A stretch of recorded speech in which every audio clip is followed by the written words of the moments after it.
Hello, my name is Calandra Gooden. The five theorists I chose for this week's assignment are Abraham Maslow, Arnold Gesell, Albert Bandura, Urie Bronfenbrenner, and Maria Montessori. Abraham Maslow's theory that he develops, called the hierarchy of needs, is a social cognitive theory that highlights the idea that people are influenced by their culture. The six hierarchy of needs in its pyramid include psychological needs, safety needs, love and belonging needs, self-esteem needs, and self-actualization. The example of theory and practice for this theory specifically: in a classroom, a student would not be able to reach a higher level need, such as self esteem, without first feeling part of the classroom. For example, it would be important for a teacher to have students do activities together. Soon, students will make friends and get advice from their friends to do their work. A student will then move up from sense of belonging to having self esteem in the classroom and be able to learn. Arnold Gesell's theory is the maturation theory.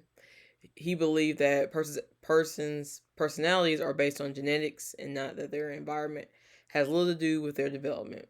There are four main developments in kindergarten: motor development, adaptive and cognition, language development, and personal and social development. Example of this theory in the classroom would be teacher giving students a task of matching colors on a sheet. The development is based off genes, therefore a teacher should just analyze the results the students give and see what stage they are on for the topic. Since it was basically most off of development is based off of genes. Albert Bandura's social cognitive theory is the belief that learning occurs when individuals observe and model the behaviors, attitudes, and emotions of others. This theory also focuses on learning in a social context.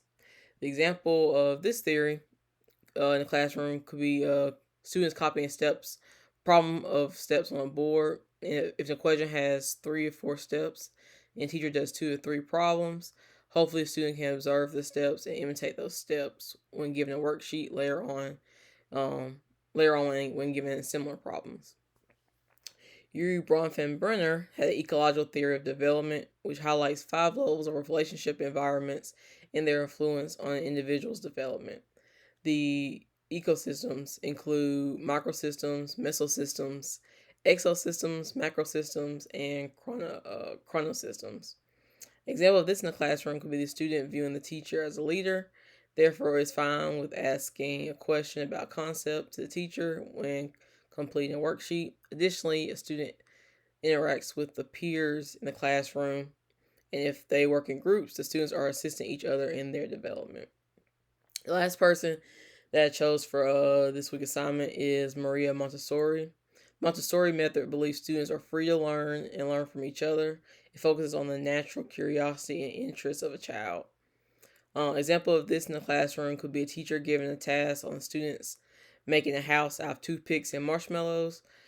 The teacher would give little instruction and allow the students to work with each other to develop the solution on their own. So Maria Montessori is big on students discovering things on their own and not the teacher being the main leader of their knowledge.